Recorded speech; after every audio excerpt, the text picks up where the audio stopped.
Welcome to the Shield Football Podcast. It's your boy Fredo. And with me today, I got the whole crew. I got that boy Jerron, I got the boy DC. My boy Josh couldn't make it today, but we got Steven in the back running things like always. What up, guys? Week 14 NFL, man. Almost on the wraps today. We got 2 games, Monday night games. At the same time, I kind of hate that. But we have the Dolphins and the Titans. And then we got the Packers and the Giants. Real quick, man. So DC, so who you got for that Titans and Dolphins game tonight, man? Miami. Yeah. Jay? Miami. Yeah, we all know we got Miami. Yep. And then we got the Packers at the Giants, man. Who you got, DC? With Green Bay. Green Bay? Yeah, Green Bay. I got Green Bay. Green Bay. All right. Yeah, I got Green Bay as well. Gentlemen, week 14, let's sum it up. DC, what do you think about week 14, man? Oh, we had some pretty good games this weekend. A couple of them that were really interesting to me. Some backup quarterbacks showing up and showing out. Yeah. And some kind of way they snuck a damn baseball game in there between us. So what do you think about it, Jay? Man, it was some really good games. That the one that stands out is that Baltimore LA game, and even the bad games were. It's something interesting happened in it to make it kind of more fun. But overall, really good week, and I'm proud, happy to talk about it. All right. Gentlemen, week 14, man. Let's talk about it, man. I'm going to take a sip of this coffee real quick. Thank you to Steven.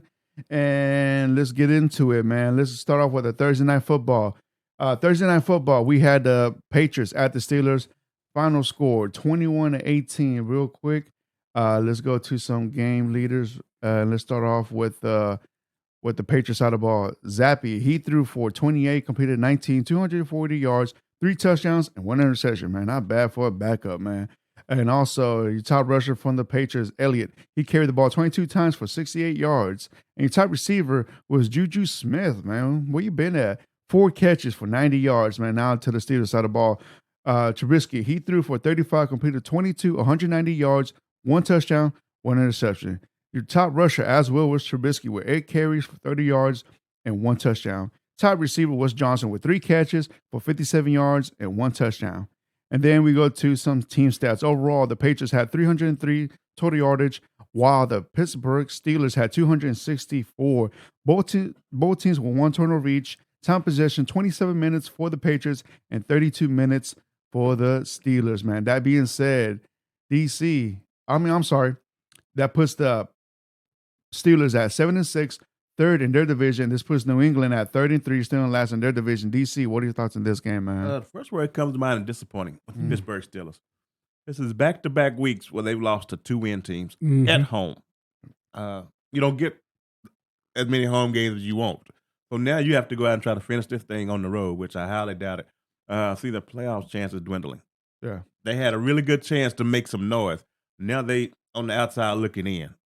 Basically in the middle of the pack. When those 2 games right there would have put them up way above the pack. Yeah. But they lost it some kind of way. I don't know what it is. Of course, we know quarterback situation, unstable. He's not in the house right now. Yeah. So Mike Tomlin's going to figure out something this offseason, because this right here, this might be the end of it. They're losing these 2 games right here, and you still got teams like Baltimore on the schedule or something like that. You're in trouble. So it's very disappointing for me. Yeah. The Steelers going out like this with those 2 losses back to back at home. Yeah. Jay, what are your thoughts on this game, man? Yeah, same feeling. The way the Patriots jumped out on them, well, that was surprising. That looked like vintage Ezekiel Elliott, that first drive, and then they can never keep up. And the Steelers have a lot of talent that's being wasted right now because of the quarterback and their play caller. Yeah. A lot of teams would like to have a George Pickens. A lot of teams would like to have a Deontay Johnson, Fry Move Warren. They're not using him right, and I still don't think it can come back on Tomlin because he's coaching his butt off. It's just they don't have the quarterback pulling the trigger. Absolutely. But and that's a bad win for New England. Yeah. Right. Yeah. Right. That's not what you want. I think Arizona's back in the second spot. So yeah, but I see why they did it. Funny part after the game, Bill O'Brien was, pissy. You know how Bill O'Brien is. And he was complaining about the offense not being able to put the game away, having to force the defense. And Bailey Zappi just said, "Hey, take the effing win. Just shut up. Just take the win." Yeah. And he's like, "Oh yeah, you're right." But yeah, Fredo, what you got? Well, I really don't have much, man. Like, these are two teams, especially with the Patriots, that are going down the hill. The Patriots are officially eliminated of the playoffs, right? Or they're still technically in there. Mathematically, I think they're mathematically. Yeah. Okay. All right. I mean, but one more loss and that'd be pretty much wrapped up for them. So basically, they're right there, man. And they ain't doing nothing. This would be the first time the Patriots have not made the playoffs since 2000. Yeah, that's crazy. And then with the Steelers, I'm pretty sure they're gonna win above 500. They're gonna find a way, but playoffs, no, I don't believe so. Because they're in the middle of the pack with a bunch of teams with 7-6 right now.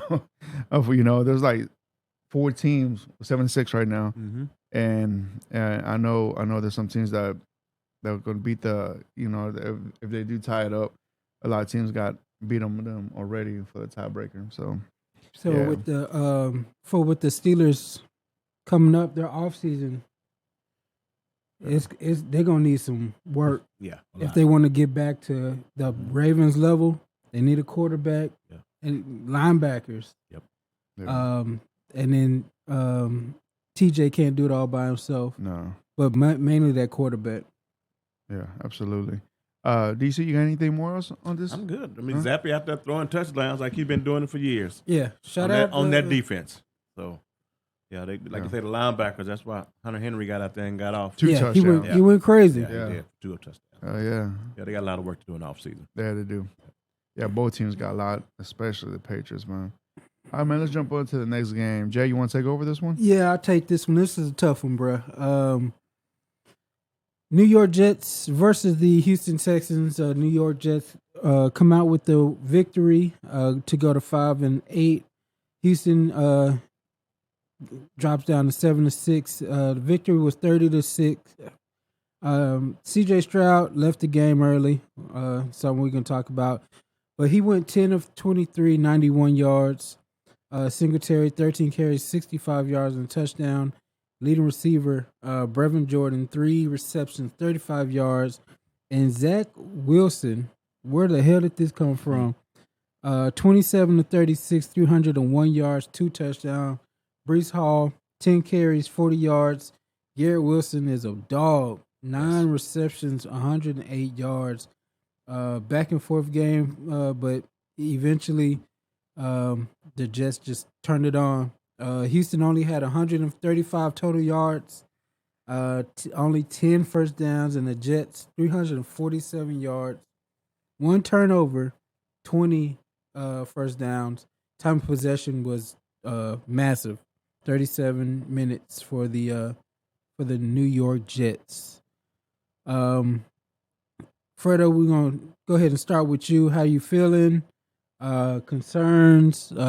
There's a big concern with CJ. So, what you think? So, first of all, let me go and say this, man. If we put some tape over the names of the teams and we go by stats, I was like, the Texans had a hell of a day. Right. Take the tapes off, you don't believe it, man. It's the Jets. The Jets actually looked like the Texans on this. Like the stats right here, these are the Texan stats that what the Jets had. You know, Wilson looked like C.J. Stroud. You know, and then like it was crazy that for some reason the Texans couldn't find no rhythm. The only way they scored the 6 points, it was because of the turnover. Right. That was it.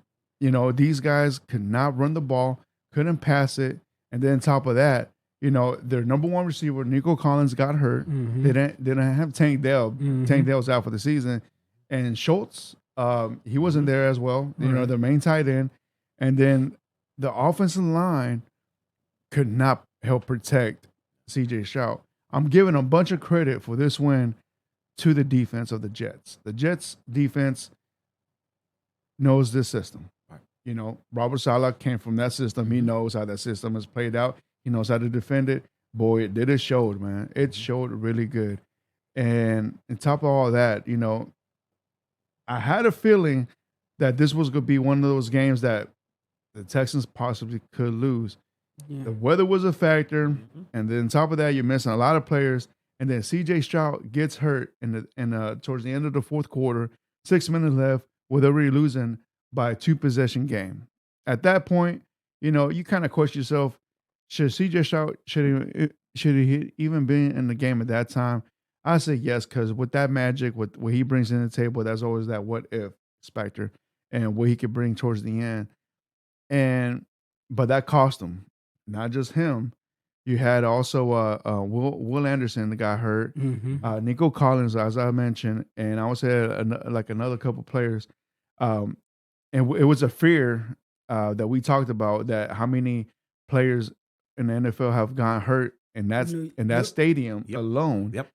And on top of that, the conditions did not help, man. But overall, the Jets had their way with the Texans. Great victory for them. It just sucks that it was Zach Wilson of all quarterbacks that, you know, it's like he's inconsistent, man. But damn, he had a hell of a game. Shout out to the Jets fans, man. Y'all going in, I knew everybody picked the Texans to win, man. But overall, I feel like the Texans just did not show up, man, unfortunately. And the running game needs help badly, man. So, and also the defense, especially the linebackers, they need to like really get somebody from free agency, or at least in the draft somewhere, get some help somewhere. Yeah. That's another one. Cashman got hurt. Yeah, Cashman got hurt, and because their tight end had a day as well, man. I want to say he had like almost like 80 yards. Conklin. Yeah, and so he was making some hell of a catches, and they could not guard the running back Hall. Yeah. Hall had like 60 receiving yards. You know, it's like 86. 80. That's what I'm saying. It's like their passing game needs help badly, man. So believe me, man. Like yesterday, I was so mad. I wish I could show you how mad I was, but I haven't been this mad at the Texans since they won against the Colts last year. So the number one problem with their offense, as you see in that game, it was what? Is it the running game? Is it protection? Is it the lack of separation? There's two. I would say it's protection and the running game. Those are the two my biggest concerns, because in the beginning of the season, Jerron, our protection was very questionable. He was taking some massive hits. It kind of stopped after week 3. He was being very, very protected for 4 to 5 weeks. That's very true. Now it's slightly coming back again, that he's not being protected right. So that's a concern. And then the running game this year overall has not been great. There's only been 2 games that they have reached, if not 2 to 3 games that they reached over 100 yards per running back. That's crazy, man. Right. And last year, that was their MO. Their running game was their MO last year. You know, so I get it. They're down their right tackle. They're down their center. They got their center is the 4th-string center right now. Right. And then their left guard as well, he's down as well. You know, so they're down to the second. There's only 2 starters in that offensive line. It was Larry Tunsil and what's the other guy from the right guard? I forget his name. But anyways, yeah, they only have two of them right now out of the whole 5 that are the starters. Everybody else backups or rookies. Yeah, man. So yeah, I mean, I could go on rant on this, man. that's fucking Jets, Jets, cool. man. That's cool. Kraft, Yeah. Well, we can't forget that this Jets team, this defense is elite. Mm-hmm. And when you come in there basically crippled with the injury that you guys showed up in there with, it's going to be a problem. I mean, when you look at the records, people don't even think about the Jets defense. They only thought about them before the season started. Yeah. And now we didn't got this far along. But they have some elite pieces on all three levels over there.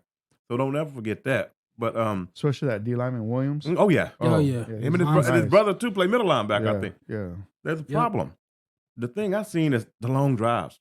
When you look at the time of possession, it's like the Jets just control the ball. And if your defense is going to be on the field that much, you're going to get worn down. Yeah. And then with the quarterback scrambling the way he was, once he gets out of pocket, I mean, all bets are off. Yeah. You know, and people finally get open.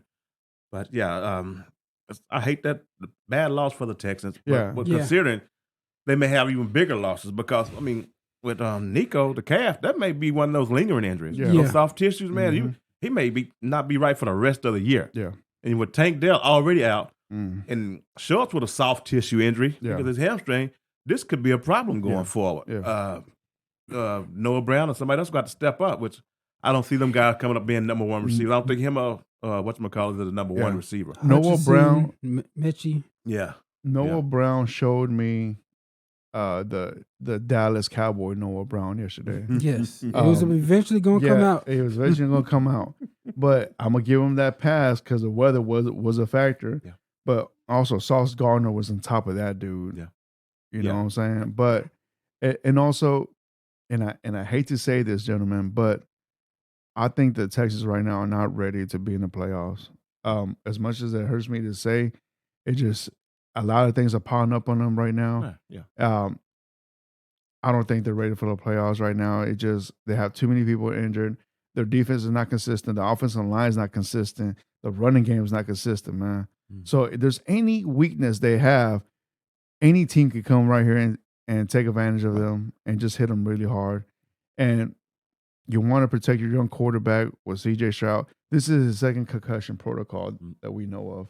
Ooh, and that's bad. Terrible, actually. That's bad because now you can't depend on CJ to do everything right now with him being handicapped himself, and then his offensive line also handicapped, and now you're going to your basically third string wide receiver to depend on. You know, so yeah, man, you're asking a lot right now from that young man, but we'll see what happens, man. Yeah, Fredo.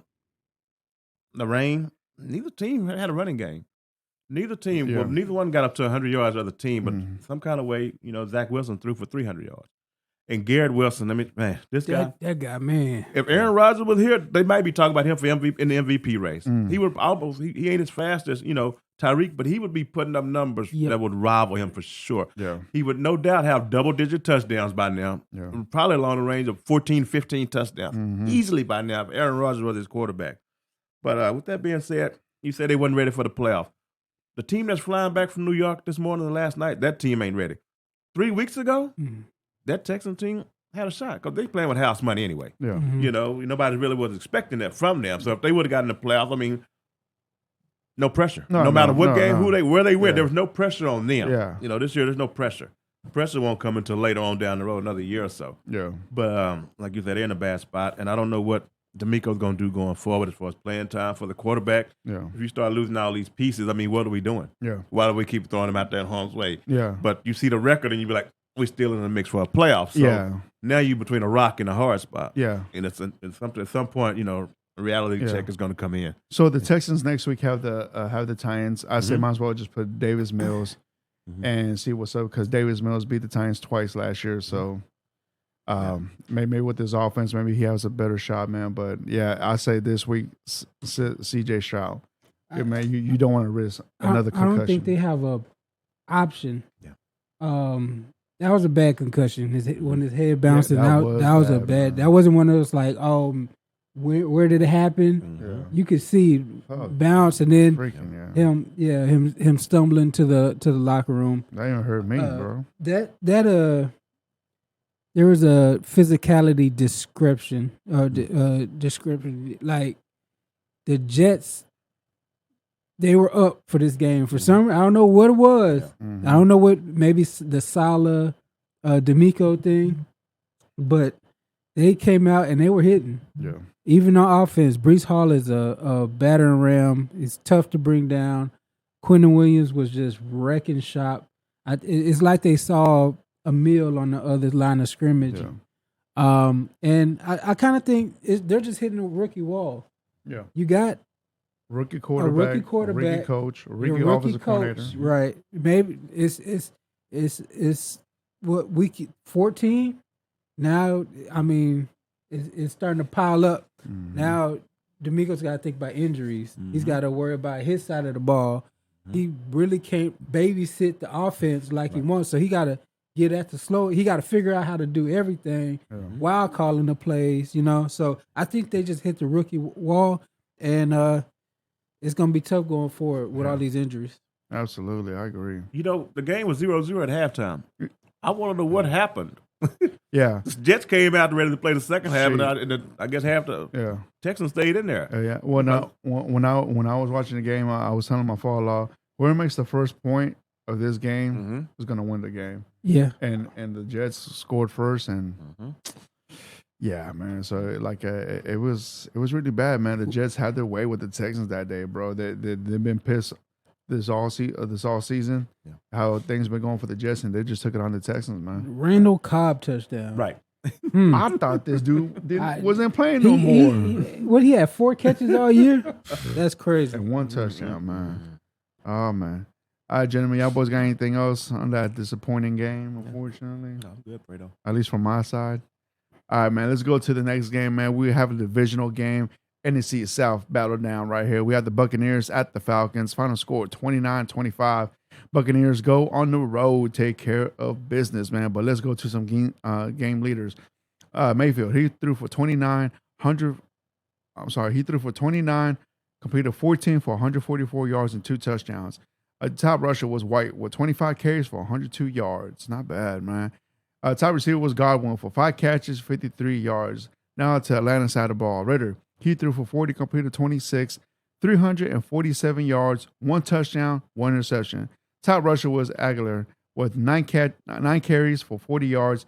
And your top receiver was London, 10 catches, 172 yards, man. Have a day, my boy, man. Team stats real quick. Overall total yardage for the Bucs, 290, while Atlanta had 434. While turnovers, 0 for the Buccaneers and 1 for the Atlanta. Time possession, 31 minutes for the Bucs and 28 minutes for the Falcons. That being said, this now puts Atlanta at 6-7, second in their division, and this puts the Buccaneers at 6-7, first in their division now. DC, what are your thoughts on this game right here, man? Bucs in first place. Man. And it's just frustrating because this Falcons team it's so talented. It is. And neither one of these teams have the quarterback on the roster. So that just tells you everything you need to know. And if Atlanta can find a quarterback and a head coach / offensive coordinator, this is going to be a very dangerous team. With Bijan and Drake London. These are numbers Drake can put up all year long. But for some reason, Arthur Smith refused to use those. Kyle Pitts got to work again. Yeah. It's frustrating, man. But with that being said, some kind of way, Tampa won this game, and without even using the receiver. Mike Evans. Mike Evans seemed to be one catch this game right here, and they still pulled it off. And Baker Mayfield, you're not the answer, of course. So, good win for Tampa Bay. They back in first place in the division, some kind of way. And the way this stuff is shaking up, man, I was looking at it. This division has a chance to put 2 teams in the playoffs. Really? There's no way. When y'all go look at, you got Green Bay that's 6-6, and they're in the mix. So you can't tell me a division that's got 3 teams going to be at 6-7 with about 3 or 4 games left can't be in the playoff mix. Wow. Yeah. It's crazy. It sounds crazy. Yeah. But when you start looking at the standings, you be like, it's possible. Crazy it sounds, but it probably won't happen. But it's still an opportunity. But hey, good win for Tampa Bay. Staying in the mix with the team that they have, and I'm really looking forward to Atlanta in the offseason to see what they do. What kind of move? That's one of the teams I'm really gonna keep my eye on to see what kind of move they make from top to bottom, because it has to change. Yeah, from coaching. All of it. They got to rework it, man. Yeah. Jay, you got any thoughts, man? Yeah, just overall with these teams, Atlanta, they had so many more yards. Mm-hmm. We got the Drake London game that we wanted. You're at home, but you didn't get the Bijan game. It's just like they're not putting it all together. And then for you to give up all these points to Tampa without them using Mike Evans is wild. So both teams have a lot to improve upon. But the crazy part is they're going to be hosting a playoff game. One of these teams is going to be hosting a playoff game. They're one of the Saints, which is ridiculous. And for the Falcons, I think this is another one of those Justin Fields. Call up Chicago, give them what they need, give them what they want, get Justin Fields, and you'll be all right for going forward. Y'all got to do something. Yeah. All right, gentlemen, y'all boys got anything else on this game? Jay, you want to take it to the next one? Yeah, let's go to Chicago. 28-13, Chicago comes out with the victory over Detroit. Justin Fields, 19 of 33, 223 yards, 1 touchdown.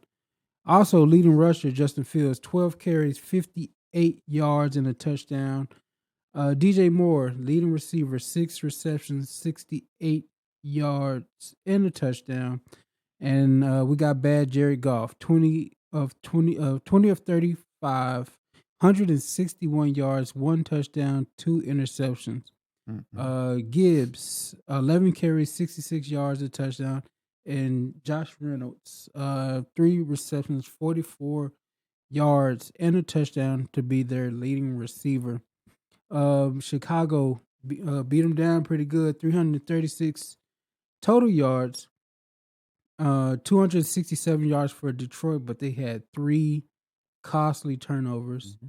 And then Chicago just dominate the time of possession, 33 minutes and 19 seconds. Yeah. Crazy. Yeah. Man. Detroit, your team cannot be trusted now. It's official. They cannot be trusted. Jared Goff, you look like the guy that got moved out of L.A. for Matthew Stafford. You're going back to the old. They didn't score at all in the second half. Nope. They only had 76 total yards in the second half, the Lions. From a team with that many offensive weapons, with Amon-Ra and Laporte, those guys should have been all over the field. Yeah. Right. Chicago, they got a decent run defense, but you should be able to throw the ball where you want and how you want it with playing against the Bears.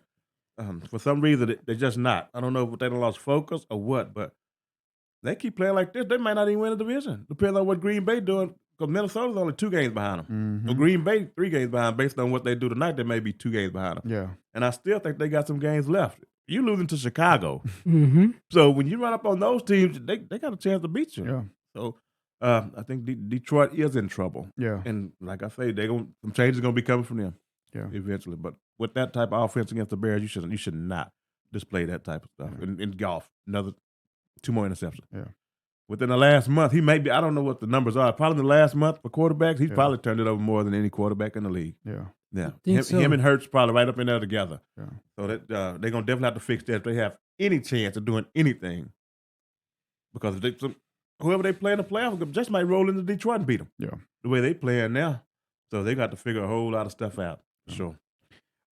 Real quick, man. So at work, I got two coworkers of mine, Cowboys fans. Shout out to Josh. He's in our fantasy league, and he told me that the Bears were going to win this game just because they always give the Lions a tough time at home. And I was like, I looked at him, I didn't believe him, but now I do, man. Like basically, he said their defense was going to stop their offense.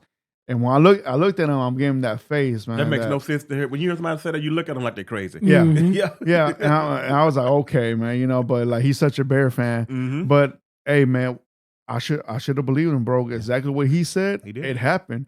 He said that their defense was going to stop their offense. They always give them a tough time at home, and I was like, yeah, right. So, anyways, congrats to the Bears, bro. The Bears look good. It was a Fields game. It was a Fields, the top rusher and top passer. Congrats, man. What's it called? And also the Lions, man, inconsistent, man. They have so much potential in the offense right there to do so much, and you let the Bears have their way with you. Oh, yeah, that's pretty bad right there, man. But also, man, shame on y'all for not scoring any points in the second half, Yeah. man. Yep. Yeah, They struggled in the second half. yeah. Jay, you got anything in this game, man? Yeah. Lions, they might be the NFC frauds. Mm-hmm. The way they've been playing, don't forget that the last time they played Chicago in Detroit, they had to come up with 17 points in the fourth quarter to beat them. So Chicago, a team at the time with 4 wins, has outplayed you as you're supposed to be the dominant team in the division. And it just I think they're the frauds. Jared Goff, if he's got to go on the road in the playoffs, it's not going to be pretty. So, real quick, man. As soon as you said frauds, I had to go look at their past schedule. They only have being one good team, and that's the Chiefs. Every team they've won, they've been suspiciously pretty bad. I'm gonna tell you the teams they've won against: Falcons, Packers, Panthers, Buccaneers, Raiders, Chargers, and Bears and Saints. Those teams, I'm not saying they're bad, but they're not great. They're not the cream of the crop. They're not the cream of the crop. But I'm gonna tell you the teams they lost to: the Seahawks, the Ravens, the Packers, and now the Bears. They split with the Bears. And that Chiefs win is still fraudulent because Kadarius Toney himself, we're going to talk about him later, but he lost that game. He said single-handedly for the Chiefs in week 1. Yeah. And shout out to Montez Sweat. I have to give him his props. When he was traded there, I thought it was an overreach. I thought it was a gamble. And since he's been there, he's been playing lights out. He's shined more than Chase Young has. Yep. He looks like a legitimate defensive weapon, and he made their defense a lot better. Yeah, he did. But they got to figure out what they're going to do with Fields. Yeah. Question to you guys: Has he done enough to keep the job? Remember, they have a number 1 pick from the Panthers. Has Justin Fields convinced you to that he needs to get a contract? And as a quarterback, it's going to be a large contract. And or should they go ahead and use that on a Caleb Williams or Drake May for the number 1 pick? So, DC, can I take this one Go first? ahead. All right. So, when I was talking to my coworkers that are Bears fans, I told them, and this is my opinion, I think y'all need a new head coach. And with that new head coach, I think you should let him pick the quarterback he wants to bring in. So I say trade Fields away if y'all get a new head coach. If y'all going to stick with this current coach, keep Fields. But me personally, I think the Bears should trade Fields to another team, get more picks out of it, and let this new coach that comes in bring in his own piece of people that he wants in that type of offense or whatever defense or they want to go to. But I think he needs a fresh new start, and I feel like his time in Chicago hasn't been so great, and I think he needs a new fresh start with another team. Yep. Yeah, that's what I think. DC, what do you think, man? I'm similar to you, Fredo, but as an organization, the way you look at it is, you kind of know what he is. Yeah. You got 3 years of him. You got to ask yourself, am I willing to give him $200 million? Because he's only 2 years from contract. Yeah. So that's the big question. Or do I reset the pay with a rookie quarterback on a rookie pay scale? That's going to be the biggest issue. So if you think you got your quarterback, just be ready to dole out that money. Yeah. Because you passed on quarterback last year. You had a chance. Yep. You can't pass on 2 of them. In Drake May or Caleb Williams turns out to be the real deal. So I'm thinking they're going to move on. I think they're going to trade. But for me, man, he's done enough. I would try to at least surround him. Yeah. The stability hadn't been there since he's been there. Yeah. It's been GM, head coach. One thing I know for sure, the head coach is gone. Yeah. he's going to be gone because the GM just his first year. Yeah. And that ain't his head coach. Yeah. So I think when the season over, you're going to see Eberflus is gone. Yeah. To go be somebody's defensive coordinator. And that's why I say I think it'd be better for him just to move on. Yeah. And go with another team, and maybe they could get a second round pick out of him. But it depends on who you bring head coach. Yeah. If you get one of them offensive minded, like the guy in Detroit, somebody like that, that could take and work with his skill set. Yeah. That's the whole thing about it. The OC has to be able to call plays based on the quarterback skill. It ain't your system anymore, OCs. You have to call plays based on your quarterback's ability. And when you can do that, then you're going to get the most out of them, you know. But don't you think it will help if you had a little bit of both, the scheme and also the development of a quarterback towards that scheme? Oh, absolutely. Yeah. Absolutely. But he's been in 3 different systems, seems like. But that's what I'm saying. He can't run the ball forever. No. You see, because that's he'd rather run first than pass. And that does not last long, you know, and that's taking a risk if whoever gets him. That's when you're in your OC, you set up the pass plays for that, the quick stuff, the outright quick. Yeah. Don't put him in a 7-step drop. Yeah. Give him a 3-step drop and let him work like that. Yeah. You know, you got to account for that by play calling. For Yeah. sure. Because once you put him in that 7-step drop, he might not go through all them reads more than likely. That's what I'm saying. But yeah, you give him a couple of routes, 3-step drop, get rid of the ball. Yeah. He got a chance. Yeah. He got a chance. To me, I don't feel he's a multiple reader pass quarterback. I think he's a single type of read. But it's something you have to learn over time. Exactly. Yeah. And I feel like in Chicago, he's just been through too much. I think he needs a veteran head coach that could coach him up and skill him up even better. But right now, it's not in Chicago, man. Get the hell away from Chicago. Yeah. What do you think, Jay? But like I said, it's gonna be a money issue. Yeah. Man. You're going into year 4. It's time that you got to let him know if you're gonna accept that 5th year option. Yeah.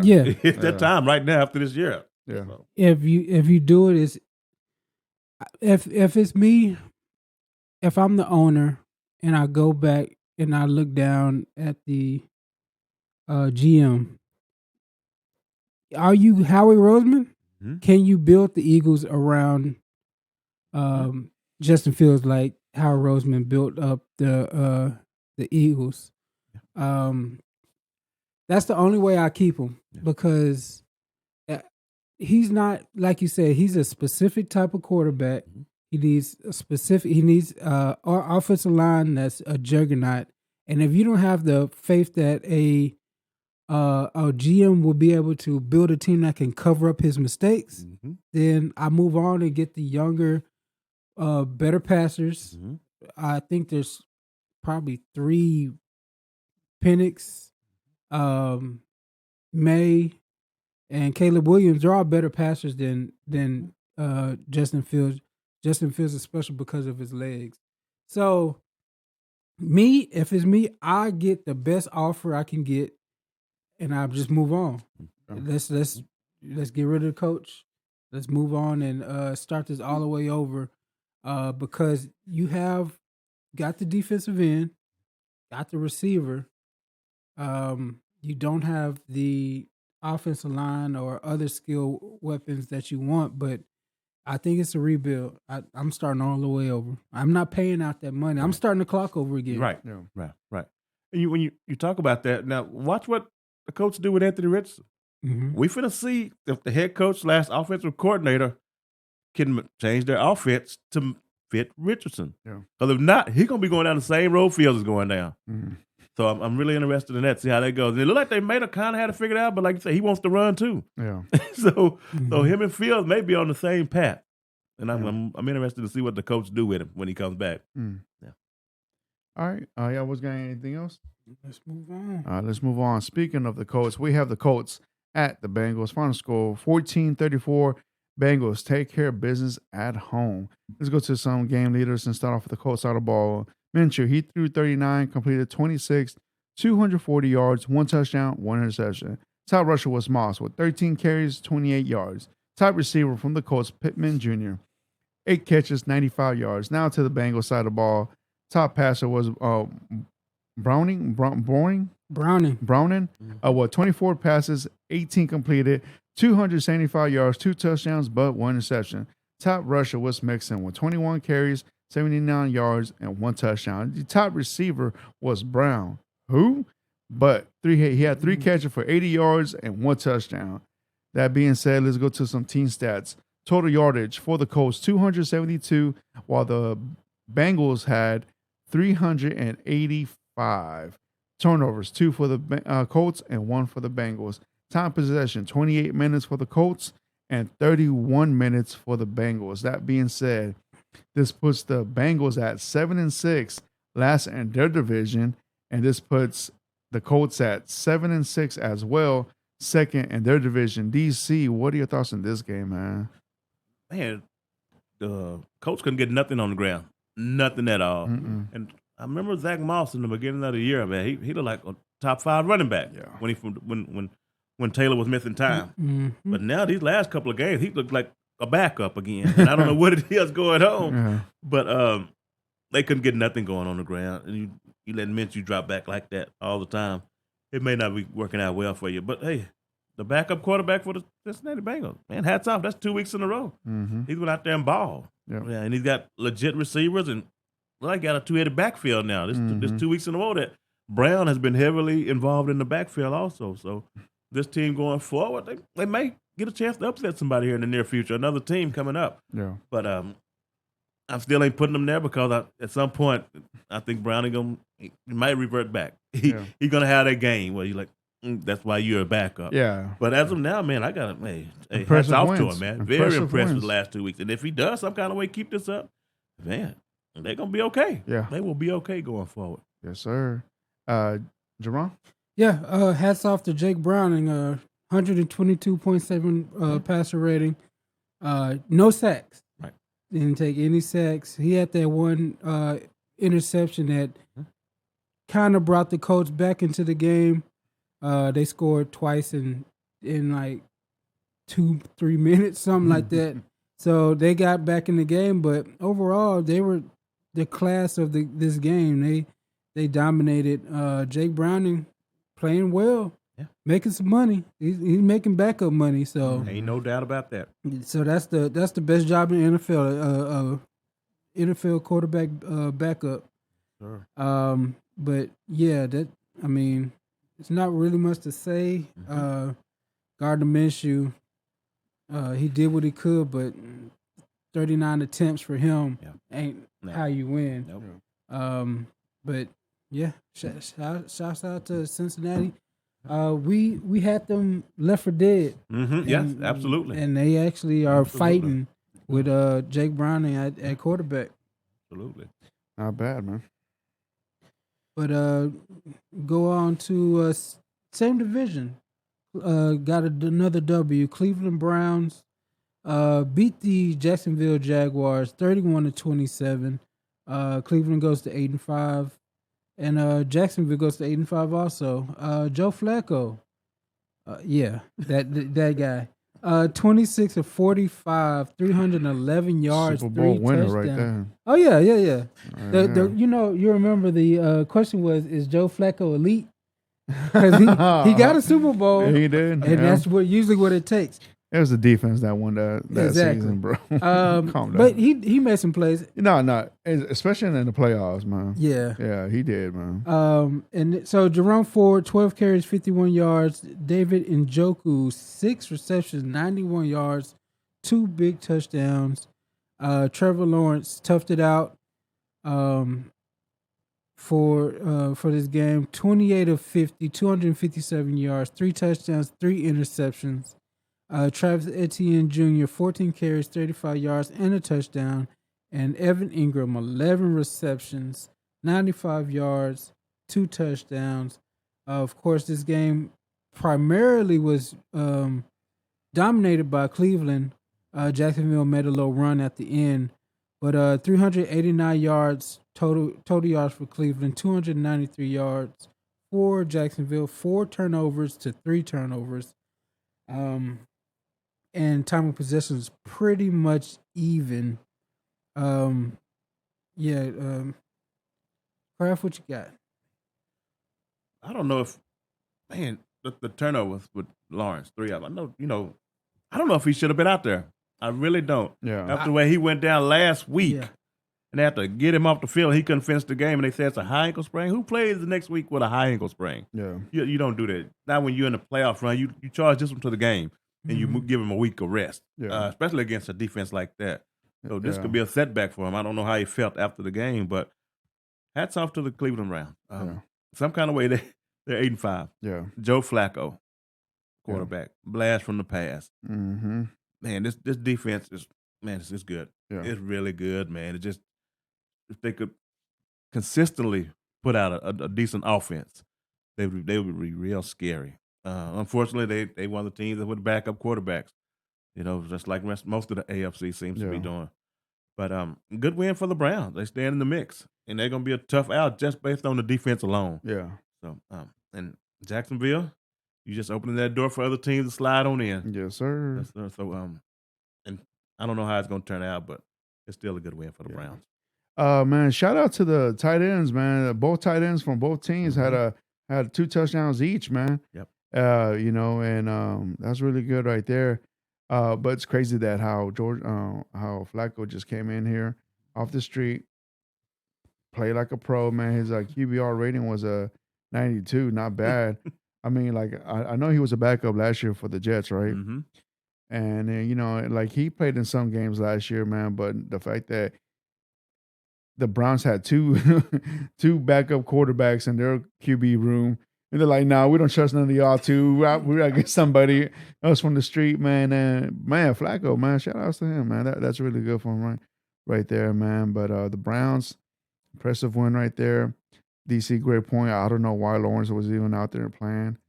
But overall, man, this was a game that the Browns basically had their way with. Every quarter in their game, they scored a touchdown, and the last one, just to make sure they didn't do anything, they scored 10 points, man. But yeah, it's an impressive win right here, man, especially in Cleveland. Not bad, man. And the fact is, you have backups playing better than your star number one quarterback. I don't know. Like I really don't know what to say about that, man. He's not just the star quarterback; he's the paid star. Here we go. Overpaid. Very much overpaid. Yes. Give some of that money to Joe. Go, hey guys. So I saw this. Meme, whatever. Like I saw on the internet that you have Burrow down in the sidelines trying to help out his backup quarterback anyway, but you have Deshaun Watson over there in the club seats with his glasses on, with his fine wife up there, not being in the sidelines with your teammates, man. And it shows you the leadership that one has and the other one doesn't, man. I'll be honest. If Deshaun Watson's talking to me and I'm Joe Flacco, I'm like, are you serious? Like, why are you talking? I do have a ring. Yeah. I'd have more seniority than you. Yeah.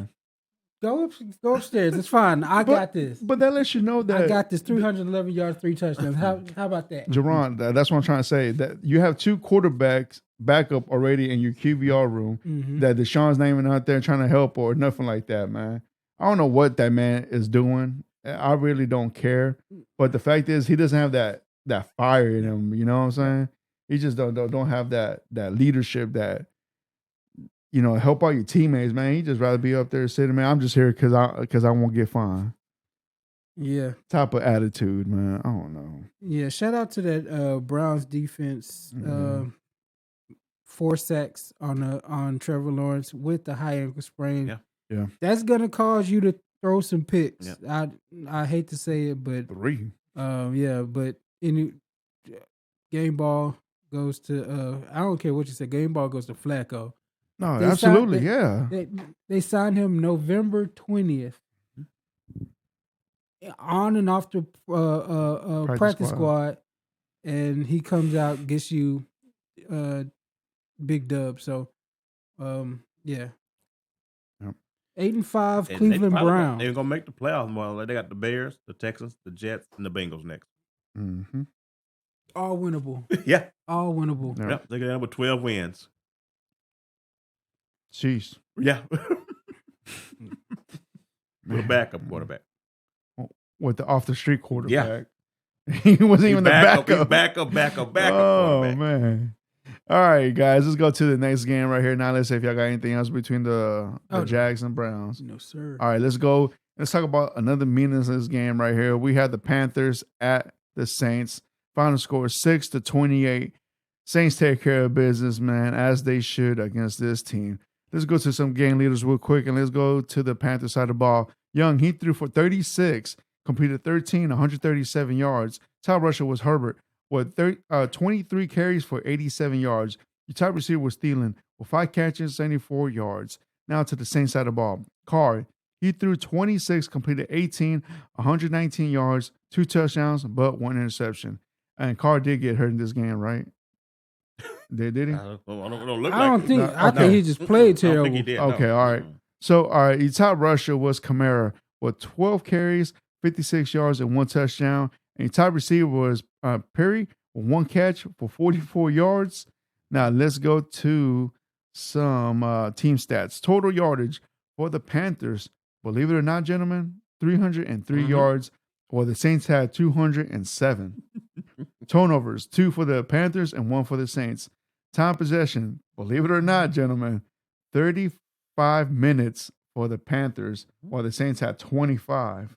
That being said, in this divisional game, this puts the Panthers at 1-12, last in their division, and this puts the Saints at 6-7, third, holding down that third spot in their division. DC, what are your thoughts in this game, man? The Saints are done.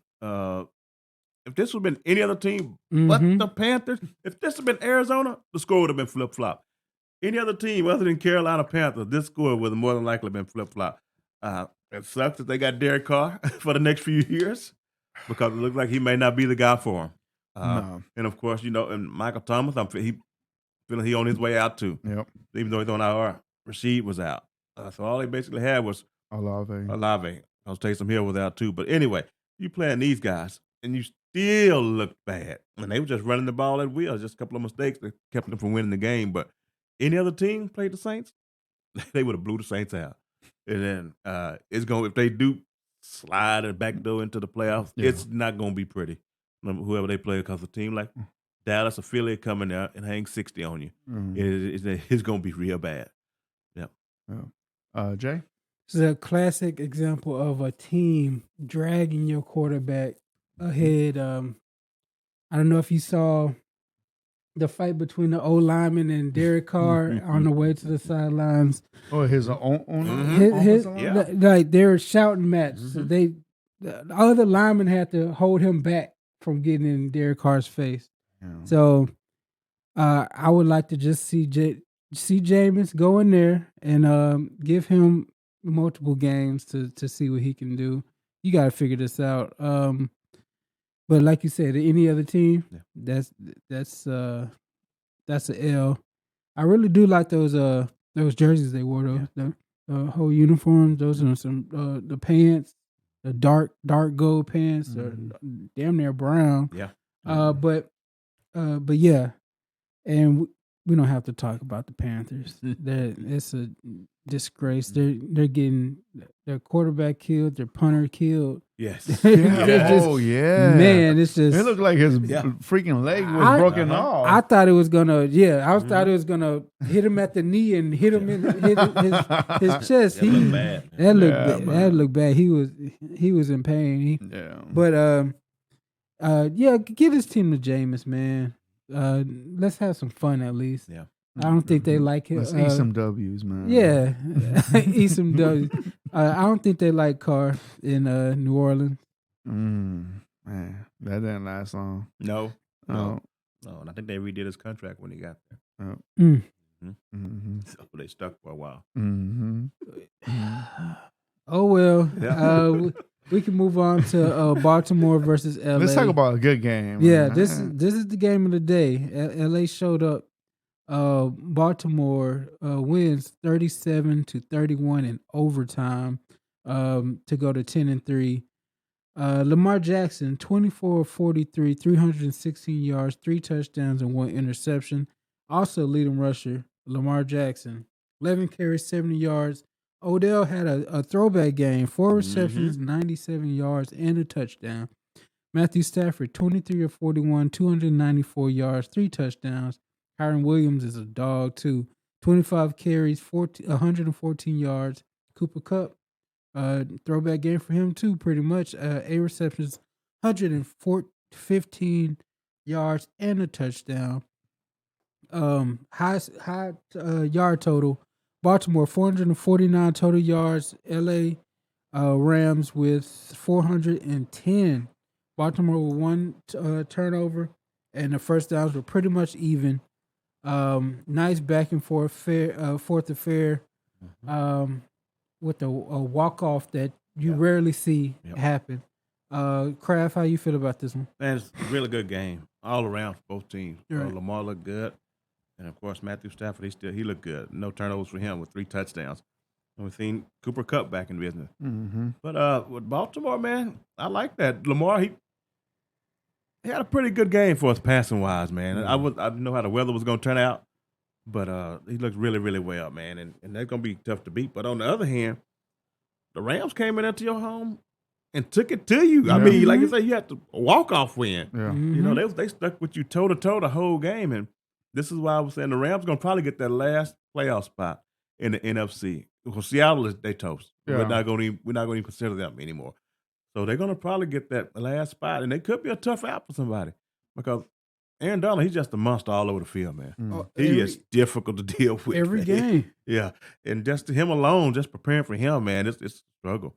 And that's part of the reason Lamar having to get up out of there. Take off. So, but hats off to both teams, man. I know somebody had to lose, but overall, man, the best game of the day for me right there with this one right here. Yeah. Absolutely. Shout out to OBJ, man. Like a great catch for that touchdown, man. Mm-hmm. He had a slide into the end zone for the touchdown, man. But Baltimore with the W, man, with that punt return, hell of a way to win on OT right there, man. He took about, what was it, for like 76 yards? Not bad, man. So that was pretty impressive itself. And then also, man, Puka Nunca. Nakua, man. I don't know why I have a tough time pronouncing that name, man. But he also had a day as well, man. He had 5 catches for 84 yards. Man, not bad, man. And then top of that, man, just the back and forth with these two teams. Hell of a performance. Yeah, it was very entertaining. I didn't watch the game, but I watched the highlights of it, man. But pretty nice, man. I like the overall. Jay, you got anything in this game, man? Yeah, this is one of those red zone games where they just keep popping up on the red zone. Lamar Jackson did his thing, but it shouldn't have been that hard. Mm-hmm. I know Puka and Cooper, they went crazy. Kyron Williams went crazy, but if you're the Ravens, you're gonna have some tests coming up. Yeah. And this was the Rams are a good team, but they're still a lightweight test. They still have names, but for them to come into y'all house and almost beat you is kind of worrying. You're a 10-3 team, and you are looking for supremacy in the AFC. They're gonna have to play a lot better, but shout out to Tylen Wallace for that game-winning touchdown and squeak out that victory. Really good game, back and forth, and they both balled out. Was got anything else from the Rams and Ravens? Yeah. All right, let's go to another sad game, man. Let's go to the Vikings at the Raiders. Final score 3-0. Yes. In the fourth quarter, inside the 2 minutes, the Vikings won the game. Sad to say. But let's go and let's talk about it. Final score, Vikings go on the road, take care of the Raiders 3-0. Let's go to some game leaders real quick. We had a backup in the mix today. Was Mullins. He threw the ball 13 times, completed 9 for 83 yards. And your top rusher was Madison. He got hurt in this game as well for 10 catches, 66 yards. Top receiver was Heckerson for 5 catches, 53 yards. Now to the Raiders side of the ball, O'Connell. He threw for 32, completed 21, 171 yards, 1 interception. Top rusher was Jacobs with 13 carries, 34 yards. Top receiver was Adams with 7 catches, 53 yards. Team stats. Total yardage for the Vikings, 231, while the Raiders had 202 turnovers, 0 for the Vikings and 3 for the Raiders. And then, yeah. And they only put up 3 points. That's crazy. Yeah. And time of possession, 32 minutes for the Vikings and 27 minutes for the Raiders. That being said, this puts the Raiders at 5-8, last in their division. And this puts the Vikings at 76, second in their division. DC, what are your thoughts on this game, man? Oh my God, this was a baseball game I was referring to. Yep. With walk-off fashion for the Vikings with a minute and something to go. This was terrible. Nothing about either one of these teams is scary right now. Even though the Vikings won, I expect them to fall off. You're playing 2 quarterbacks this time of year like that. You don't have one. Josh Dobbs, I don't know if the Pumpkins will come back or what, because he doesn't look like he did. The turn, the clock turned midnight. Yeah, it just struck on him. Yep. So, and he damn near got Justin Jefferson killed. The pass, he left him out there like that. So, Justin Jefferson didn't finish the game. So, I don't know how much longer he's going to stay. He may just say, screw it, I don't want to play with either one of these guys. I'm just going to sit this one out, coach, because it was bad. But either way, man, ain't much to say about this. Neither one of these teams don't seem to be going nowhere. It's just that Antonio Pierce is coaching for a head coaching job. That's about it. Other than that, ain't much to see here, man. Jay? I'll be honest, I didn't know this game was going on. Like, I was just following highlights. There's not one highlight that I saw from these 2 jerseys, so I have nothing for you. I saw it was at 0-0, and that was the last thing I saw regarding this game. Yeah, terrible. All right, Jay, man, just take it to the next. Yeah, let's go to San Francisco versus Seattle. On this shit. The 49ers beat Seahawks 28-16. Brock Purdy, MVP case, 19 of 27, 368 yards, 2 touchdowns and an interception. Also MVP case for Chris McCaffrey, 16 carries, 145 yards. Deebo Samuel, 7 receptions, 149 yards, and a touchdown. Drew Lock started for Geno. Geno couldn't go this game. 22 of 31, 269 yards, 2 touchdowns, 2 interceptions. Zach Charbonnet, 9 carries, 44 yards, and Tyler Lockett, 6 receptions, 89 yards. It started out kind of interesting, but, total domination by the best team in the league, the 49ers. 527 total yards. They both had 2 turnovers, but what else do you 527 yards, man. That's a wrap. Yeah. There's nothing you can do about that. No. They Brock Purdy was hitting on every they got cheat codes everywhere. Yeah. Yeah, Crafty, you got it. That's right, man. This is gonna be they did what they wanted to win and how they wanted to. Deebo, Ayuk, George Kittle. All of them heavily involved. McCaffrey, very heavily involved, man. This team peaking at the right time. It's gonna be very, very difficult team to beat, man. When they hitting like that, I don't know what you can do to even slow it down. Yeah, because you have to be A+ every defensive position to stop these guys. Yeah. Your cornerbacks got to be legit. Your linebackers definitely got to be legit. Yeah, and you're gonna have to find a way, I guess, to get some pressure on Purdy.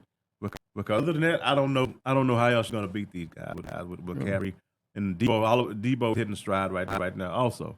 So coming up, I don't know how many more tests they're gonna have, but these guys are really, really good. And the head coach is drawing them up, man. He's drawing the plays up for them, man. Oh, so when you say test, I'm referring that you're saying to the 49ers, right? Mm-hmm. So we're going to discuss right now. The only true test that we'll have, well, there's 2 of them really. It'll be the Rams. The last game is the Rams and the Ravens. Depending on how it looks, they might sit that Rams game out. Yeah. Yep. Depending on what happens in Philly, but they got the Cardinals, the Rams, Commanders, and the Rams again. Yep. Oh no, Cardinals, Ravens. Yeah, Ravens. Now that's gonna be nice, but you said this team is a juggernaut. They like I said last week, they look like they went back in time, back into late 80s, early 90s, and they went and got that dominant Wash team and said let's run it back because the way they hitting on every player, it's a cheat code because yes, Brock Purdy is playing lights out. His footwork is great, really good timing, really good command in the offense. But his play caller is just going crazy. Hey, no doubt. It looks He in like his bag, huh? it looks like Madden every game. Yeah. This looks like you are basically going against a 13-year-old in Madden or 12-year-old, and you a grown man, and you've been playing this game for 20 years. He hit on everything. 9.99 yards a play. That's a first down play. Yes. Basically. So that man, hats off to them. 173 yards total rushing. They just couldn't. Like it started out interesting with Seattle. Drew Lock started out making some throws. Nice. DK he made some tough catches, and then they said enough of this. Mm-hmm. We are the 49ers, and we're not missing this opportunity. Best team in the league. 49ers, man, they scored a touchdown in every quarter. So that's why they finished with 28 to 16. And also, man, they're 5-1 at home. Only lost one game at home, and that was against the Bengals. Yep. And during that time, Bengals were coming up. So they played a really good team at that time, man. But the 49ers, man, the big juggernauts for the NFC, man, they put a beat down on the Eagles. Yeah. Beat down the Cowboys. Yeah, and then they had the Cowboys. So yeah, man, I think that right now the threat in the NFC is the 49ers, man. Yeah. These boys are balling out of control right now, man. But the Seahawks put a good fight, man. A good divisional game right here, at least for the first half. Yeah. After that, man, just like Jerome said, man. Now we're the 49ers, man. This is our time, man. Boy, they're playing like it, man. They're playing like fools out there. Can somebody tell me what's going on with DK Metcalf? What's wrong with it, man? I don't want to say it. That look like Roy Ray. Look. I'm not insinuating, but the way he's been going every game is a personal foul. He was thrown out the game. Yep. He's getting in fights with Fred Warner. It's just I don't know what's going on with this dude. My goodness. Yeah, DK's been a handful. He has been a handful. What are you saying? Are you saying he might be using Brian? I didn't say that. I didn't say that. I just said. I mean, that dude's way too big. Look like way too fast. It look like Roy Rage. He is. He's an angry young man. That's all I can. I'll be angry too, man. I mean, like his talents are going to waste. Yeah, but he just signed that deal. He's instigating a lot of this. Yeah. So. Yeah. And back to Shanahan, man. He's on fire. As far as the pecking order this offense, I mean, he might not even be one of the five best players on the team. He probably ain't for them. You got the left tackle. You got McCaffrey. You got Debo. You got like Kittle. I mean, you don't see the blocking stuff that Kittle does. Right. That guy's good. Yeah. Fred Warner. I can go down the list before I even get to Brock Purdy. Yeah. And Kyle Shanahan's putting him in a great spot, man. He really is. You know, you go back and look at quarterbacks. The RG3 rookie of the year. Yeah. Matt Schaub had probably one of his best seasons ever under him. You know what I'm saying? He did. And Matt Ryan was MVP up under him. Yep. So Kyle Shanahan, it's ridiculous what he's able to do with offensive. He could take these mediocre quarterbacks and make them look solid. How long will this last? Right. We don't know, because I'll give it to him. And I last year Purdy was a rookie. This is his sophomore year. I say that he has at least good 6 more years in him. Oh yeah, to be solid. I think he's the real deal. Yeah. As long as he got, he's there. He's gonna. That's what I'm saying. There you go. Yeah, that's what I'm saying. Like I think the next 6 years, for this organization with their quarterbacks could be very solid, man. But we'll see how much it ages, man. But other than that, gentlemen, y'all have anything more? Last thing. Go ahead. Christian McCaffrey versus Cheetah, Tyreek Hill, Offensive Player of the Year.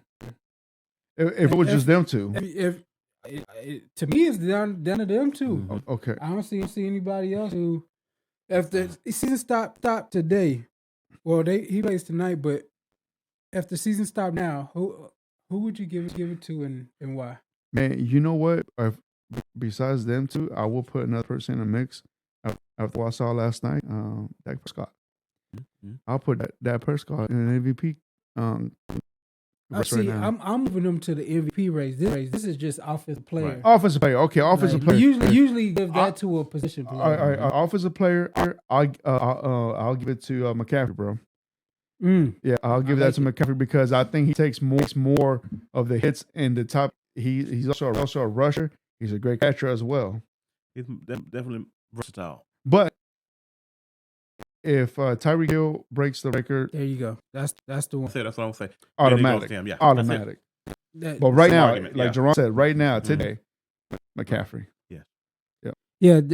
The thing is, they both are the engine for the offense, but the way that McCaffrey's doing it, and all these touchdowns every game, like I would give McCaffrey a slight edge, but we all in here think that Tyreek is going to break the record. So I hope he does. It's most likely going to end up with Tyreek.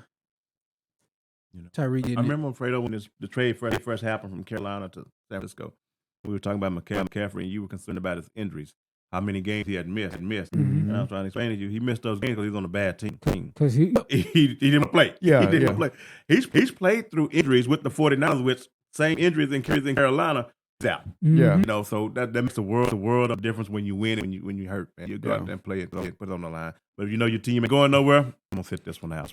Exactly, and it's the thing that I remember. I fully remember that discussion.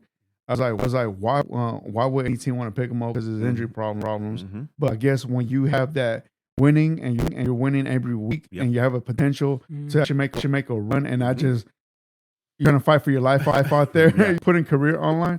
Yep. Yeah, absolutely, man. But hey, San Francisco knows that they don't have to just depend on him. They got a great backup and they're running back as well. Absolutely. And then they got a quarterback that's throwing the ball all over, not just him. You know, so they have many options. And then top of that, their defense as well, man. So when we start talking about their GM, when we start talking about good GM and stuff like that, he made some mistakes. Pump the brakes on that one. Why not? Why? I think the coaches hand in hand with him. Yeah. But coach don't get the credit for picking the players. I understand very that. Few times do they do. When you say that, well, that's John Lance. But they give us so much to give up the quarterback that they had with Lance. Yeah, they blame that on They blame it on Lance. They didn't blame it on the they blame it on the head coach. No. Like I think the head coach has done. Awesome job. I'm saying that GM hasn't done. I mean, he's barely looking good right now. Well, look at McCaffrey. Yeah, no, but I'm saying they lost so much on giving up a Trey Lance that he's not even on with the team anymore. Right. That's what I'm saying. Like that. That's like. I think they're a two-headed monster when it comes to picking players. John Lynch gets the contract. Shanahan gets the players he wants. So I put Trey Lance on both of them. To be honest. And hell, they got lucky. Yeah, exactly. If that didn't, if this didn't work out, pretty sure that would have been gone. Or at least the GM. Brock Purdy bailed him out. So, that's the only reason I kind of give John Lynch a tougher time because I really think Shanahan's saying, "Hey, I want that guy," and John Lynch is like, "I make it happen." He does get credit for making it happen, but I think Kyle Shanahan is. And I wish that they'd be recording the stuff behind the scenes, man. I would love to see who's making what decisions. Yeah.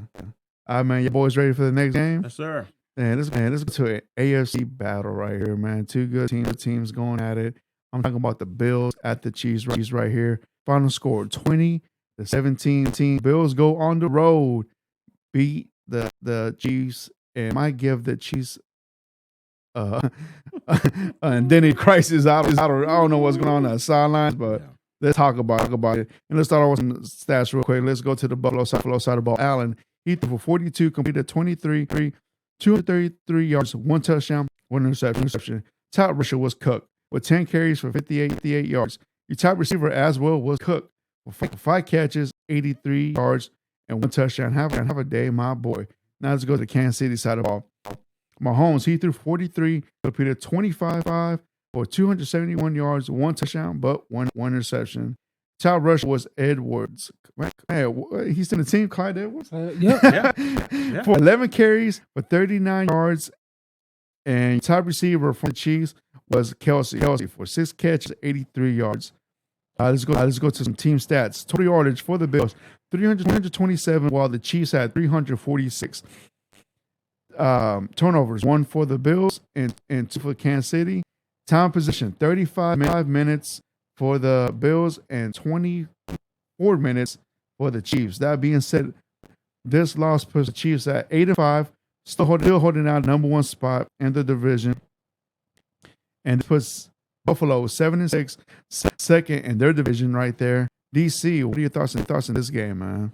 Same old story with the Chiefs. They have got to find a receiver. Yeah. They have got to find a multiple or something, because this right ain't working. The guys dropping balls, but man, shout out to the Bills. Yeah. Things seem to be falling their way for other teams and stuff happening to them. And they went in their head and they won this game. Josh, he still turned it over, but it was a good win. It's a win that they had to have. Yeah. You know, if they want to stay in any type of playoff race, they had to have this. And I expect them to continue to play like this. This must win from here on out for them. You know, but they're right in the mix with all the other 7-6 teams. So they got a shot. And when you got a quarterback, you got a shot. But you just got to control them turnovers and when they happen. But Chiefs, man, it's getting more and more, man, visible. Receiver is something that they must address. Yep. And if I'm Mahomes, I'm going to the front office soon as it's over. If he ain't doing it right now, go get me somebody. I don't care who it is.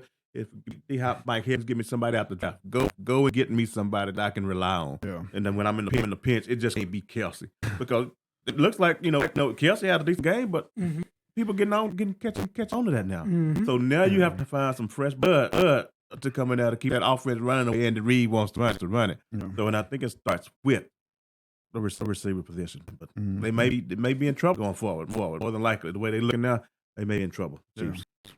So, go ahead, Jerron. Go ahead. Only thing I got is we got to call a spade a spade. Chiefs embarrassed themselves after this game, man. Mm-hmm. The whining, the blaming of the refs. Kadarius Toney, man, is he can't be the sharpest, cat, because he continually just does the stupidest things at the worst times. Some people call that a mental midget. I don't know what it is, but he, for them to fight like that when he was half his body was on the line of scrimmage. Yep. He had to look back at the center. Right. Like when you see the still image, I know his head is up here and he's looking back like at the snap. Something's wrong there. Like, I mean, the guy on the other side was perfect. And I really think Patrick Mahomes kind of fell back to earth for a little bit. Like after that, talking about it's an embarrassment.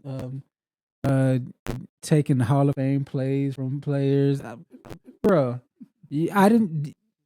I mean, those are the rules. You can't be on the line. And the way he attacked the ref, that should have been towards Darius. Yes. Like that should have been an old school. Just all right, we'll take it. Like, what the hell's wrong with you? That's when you go on the sidelines.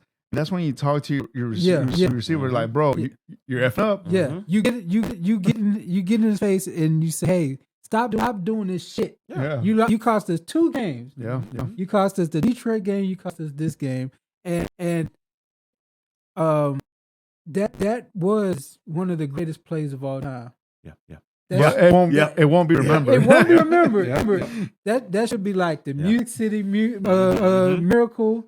That should be like the Philly special, the Minnesota Miracle. Mm-hmm. The way they did that perfectly. It was awesome. That was one of the most beautiful plays, and it went for nothing because you couldn't line up right. Yeah, man. So I was wondering who was Patrick Mahomes trying to like attack in the sideline. I was a ref. that like in the video, the ref is standing on the sideline and he's being held back. It looked like the ref was the main target, but he was pissed off. I've never seen him that mad. Well, that's the thing, man. You being pissed off at the wrong person, man. You should be pissed off at your teammate, man. My question is to y'all, which receivers should they get rid of? The Sky Moore, that's done. Yeah, I ain't seen it. They gave up second round pick for the guy last year, and they got a tweak out of it. The only one that look like he's gonna be around is Rice. All the rest of them, they gonna be gone. They're not doing anything. Man. If ain't Kelsey or Rice, everybody has to be gone. I was so wrong about Sky Moore. I thought Sky Moore was gonna come in there and be like Tyreek Hillish. He's been a huge disappointment. He blanked the whole game. Josh Allen. I mean, he's been their best player. He made a lot of improvisation type plays. But yeah, the story is really Kadarius Toney. Yeah, he just missed. This is Kadarius Toney lost that game. As a receiver, everybody know when you watch football, when that receiver lines up, they always look at the ref. Right. And the reason they looking at the ref, they let you, am I good? If you're good, you back up and they'll let you know. Not one time. So if you're gonna be mad at anybody, be mad at Tony. You know, I'm glad that's why the Giants got rid of him. You know, so he's gonna go around one of the worst first round picks of all time, man. That's sad, man. As a receiver, you've been playing receiver all your life. You know that. That's what you do. You look at the ref, he let you know. If you look at him, he'll tell you back up or whatever. But hey, that's all on Tony. Yeah. They got to figure it out to do. Here comes Buffalo though. Got a chance to get in a playoffs, and they might be dangerous. Let the door open. Yep. Because now when they fell back, I think some pressure fell off Buffalo. Yeah. People weren't talking about them. At the beginning of the year, they had them up here. Oh yeah. But now that they kind of fell off, they might play with house money going forward. They're under no pressure. So we're gonna see. They let the door crack. They come in. Yeah. One thing I can't say about them though is they walking a fine line. A lot of that stuff that Josh Allen does, it's gonna come back to hurt him. Dude did a fadeaway throw out of bounds on the side. I've never seen a fadeaway to a running back. That's crazy. He lucky he caught it and wasn't intercepted. Yeah. Because that shit was up in the air for a while. It was a nice arc, and that could have been going the other way. Very easy. But that's how he plays, and you gotta live by the sword, die by the sword. But good game. But we're going to letdown game. Denver against the Los Angeles Chargers, Denver Broncos. 24-7. Russell Wilson, 21 of 33, 224 yards, 2 touchdowns and interception. Javonte Williams, 17 carries, 66 yards, and a touchdown. Cortland Sutton, 3 receptions, 62 yards, 1 touchdown. Justin Herbert injured his finger, when throwing fingers. Ethan Stick came in 13 of 24, 179 yards. Austin Eckler, 10 carries, 51 yards and touch. And Quentin Johnson showed up. He had 3 receptions, 91 yards. Broncos are playing ridiculously right now. 322 total yards to 283 total yards. 2 turnovers for the Chargers, 1 turnover for the Denver Broncos. How you feel about this one, Brad? When as soon as Herbert went down, the game was over. Yep. Yeah, it was definitely over. And the thing about the Broncos, They get back to what they did when they was winning. You use Russ as needed. Right. You don't need him to go out there and just throw as needed. Just run the ball and take the pressure off of him and let him just micromanage it for the most part. And Sean Payton did that. He didn't do that against the Texans. He came out there guns a-blazing with the Texans for some reason. I don't know. 3 turnovers. Yeah. Yep. So this is how you got to play. Russell Wilson. Your defense, they'll keep you around for a little while. Yeah. Man. They will. So if they do this, they got a chance of squeaking in. Yeah. They got a chance of squeaking in, beating somebody, some of the players, the teams they got coming up. They got a chance, but I don't expect them to do very much. Yeah. Not this year at all. But once again, good win to them. It was by default, but it's a good win for them. Absolutely. So the Broncos are one of those teams that they're 7-6, middle of the pack of those other 4 or 5 teams with that same record. And now, with the Broncos with this win right here, it's kind of interesting now because you kind of have to ask yourself, are the Broncos really playoff contenders? Can they make any damages inside the playoffs? Now, as a right now, like let's say if they play like, I guess they will play like the 4th seed, so they play the Jaguars. I can see maybe the Broncos beating the Jags, man. And I think they got a good chance to even make it to out of the second round if possible, man. So Broncos right now, man, I guess they're turning everything around and they're looking pretty good. And also shout out to the Broncos fans, man. There were a bunch of them over there in LA. I feel like the Chargers host more away teams than their own teams. That's sad to see, man. Unfortunately for NFL, man. But other than that, man, great win for the Broncos. Jay, you got anything for this one? Yeah. It's up for Herbert. Even before going out, they were whooping Herbert's ass. I think he got sacked 4 times, and then he hit his finger on that helmet. Yes, it's tough in LA. I don't know what they're gonna do. They're habitual losers. I'm surprised they got 5 wins. To be honest, just knowing how they get down. But the Broncos, if you look now, the 1 game out of first place. Yeah. They play the Chiefs a couple weeks. They already beat them. They beat them again. They played twice, right? The Broncos played them twice. No, I think they do. They play them again? They played them twice in a 3-week span earlier in the year. Oh, did they? I thought they got a game coming up. Let me check. But anyway, they're close. They are 1 game out. Yeah, so that's it. Like they don't play the Chiefs. Oh, they don't play them? No. Okay. That's it. Yeah, so but did they win their first game again? Yes. They split, didn't they? Yeah, they split. Okay. All right. But yeah, they're 1 game out. They could catch the Chiefs coming up, which would be crazy if the way they started out the season, if they come out and make it, for them to make it this close is impressive, to be honest. Yeah. But it's interesting. They won 6 out of 7. They just dropped that Texans game.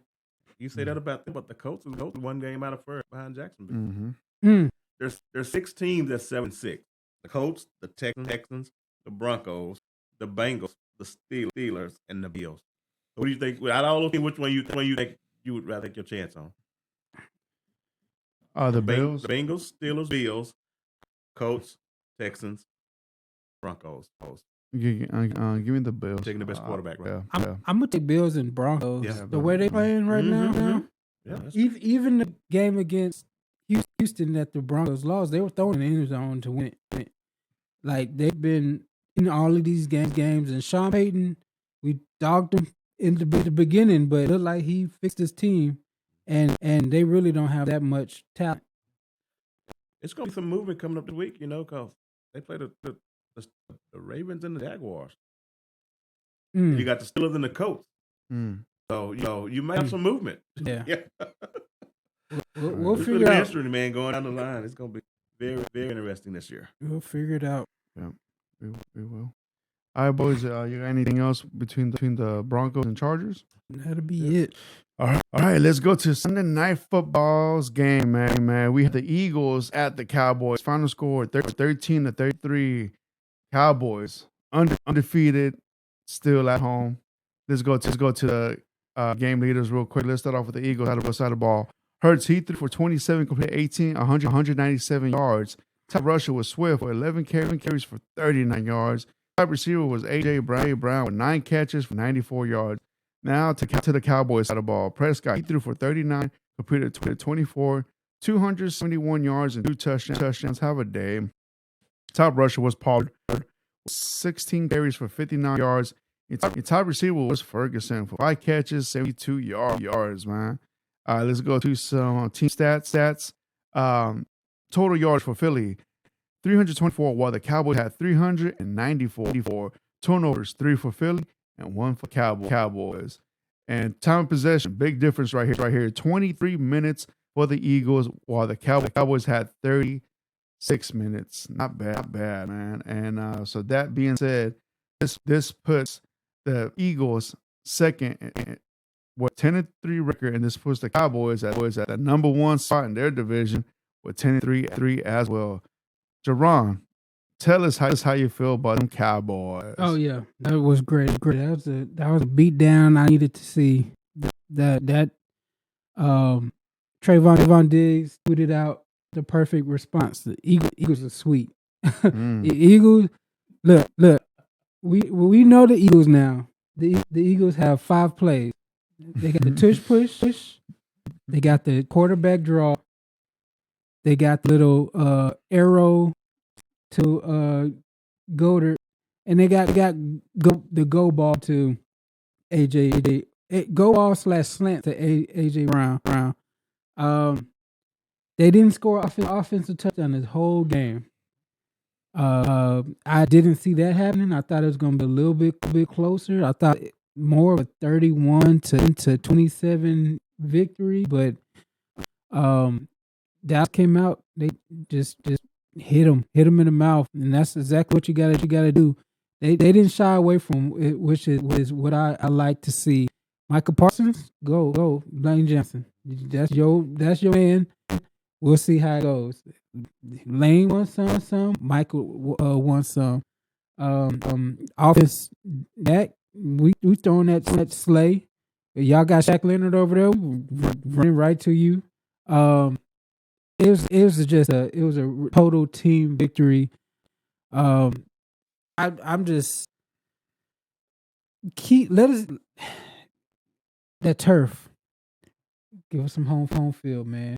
Cowboys, if you want to do it, you got to go to Buffalo. You got to go to Miami, and you got to get some victories because this home field is different. They turn into a whole different monster when they're on that turf. They're faster. Even Stephon Gilmore, looked 25 instead of 33. He looked like the Patriots Gilmore. He looked like the Patriots Gilmore. It's something about that home turf that they got, which they turn into real monsters. But for Philly, they starting to get exposed. Like I said, they frauds. They only have 5 plays. That's how they make all their points. Just you only got to watch out for those. And you're seeing how the loss of their coordinators is affecting them. I said at the beginning of the year, the OCDC that's going to show up, and it's starting to show up. But I'm just glad the Cowboys didn't let them off the hook this time. They did in Philly. Casey let them off the hook. Buffalo let them off the hook. And then San Francisco showed the blueprint. Man, can I give a game ball, Jerron? Oh, I know who you getting to. Who, bro? Mr. Aubrey, bro. Him alone, 15 points. Yeah. He beat the Eagles himself. He outscored the Eagles. The Eagles himself, man. Longest kick he had was 60 yards. And to be honest, the way they looked, he could have gone 10 more yards. That looked 70. Yeah. Oh no. I was up there chilling with the homies, watching the game at Twin Peaks, man. And and one of my homies, Augustine, told me, "Hey, man, like you think he'll make it? What is it? 60 yards? I don't know. Is he any good? He's like, I don't know. We're gonna check it out, bro. He was money every kick. Yeah. The shortest kick he kicked was 48 yards. Mm-hmm. Everything besides that was inside the 50s, man. Oh yeah. Impressive, man. So shout out to the kicker, man. First kicker ever to have a 60 and a 59-yard in the same game. And that's another neat reason to home field. Right. San Francisco, December, that might not happen. Nope. Philly, it's cold. it might not happen like that. That field is all Right. pretty much muddy, man. Yep. Yeah. Mm-hmm. DC, go ahead, man. Take it out, man. Like you say, man, that was team effort by the Cowboys all the way around, man. Yeah, it's like they punched the Philly in the mouth, and that's it. That first half, they basically went in there and told Philly, take that playbook from you. Here's your new playbook. Yeah. This is all you can do for the rest of the game. They ain't way the 49ers did last week. They took their playbook and handed them their playbook what they wanted them to run. They dictated it for the rest of the game, man. Yeah. Once you get behind on the board, you ain't coming back. Mm-hmm. And they probably not able to establish a run early in the season. Why we talking about it? They only had about 3 or 4 run plays. Yeah. You know, RPO right, RPO left, right. It'll dive. Yeah. And they were wearing teams out. The offensive line was just doing what they wanted to do. Mm-hmm. You get to the point of the season, that's not happening no more. Yeah. And when you don't get to dictate, you see what happens to you. Yep. I say they just took the whole playbook, gave you what they want to do, just peering the ear back. And your 3 best players on offense, I'll put the ball on the ground. Yep. Really? All 3 of your stars in the beginning of it hurts. Hey, it's getting to be too frequent. If you thinking this team is going to get all the way to the Super Bowl, you're going to have to stop doing it. You got some changes you guys are going to have to make. Yeah. Devontae and the other receiver, AJ, putting the ball on the ground, turnover. You cannot do that. No. Against this team, ain't no way in the world. And the only thing grace they got now they get into the cupcake part of the schedule. These last 4 games. Yeah, exactly. That's the only saving grace they got. Well, the Cowboys gonna have at least 2 challenging Yes. games coming up. Yes. With the Bills and the desperate Bills. I need to add as well. The Dolphins also trying to hold on to that number 1 spot in their division. So you got 2 teams, man, and on top of that, they're away teams, and they're like Jerron has always pointed out to this day and forward, man. I mostly have to see the turf now. Now this will right here determine if the Cowboys are going to win now. Since Jerron put this imprint in me in my head now. And I hate to say this, gentlemen, well, especially Jerron, the Cowboys are going to lose against the Dolphins, man. You think? I say the Bills, but I said Dolphins. I think we hit the Shit, Dolphins in the mouth. Man, Two don't want no problems with Michael Parsons. The only problem with my mouth, they still ain't beat a good team. You know, when they play tough competition, I don't know what happens to them. Yeah. You know, they let Philly get them. They didn't score 1 touchdown against Philly. Yeah. So, and the Cowboys defense is playing a lot better than the Eagles right now. So it's gonna be interesting going forward right on. So next week, man, next week is gonna be pretty challenging for the Cowboys. Next week they have the Bills, then the Dolphins, then the Lions. Yeah. And then I'm pretty sure they goes depending on how the record is showing. They might even sit out the starters for the Commanders. Yeah. But I tell you what, it's the time for Dak. He can solidify that MVP right now. So with this right here, this coming up right here, the next 2 games, he can solidify that. Yeah. With no question asked. Man, so far with the Seahawks and the Eagles, very impressive. Very, very impressive, man. Yeah. If he can beat at least one of the Bills and Dolphins, hey man, he has a great chance, man. Yeah. Great chance, man.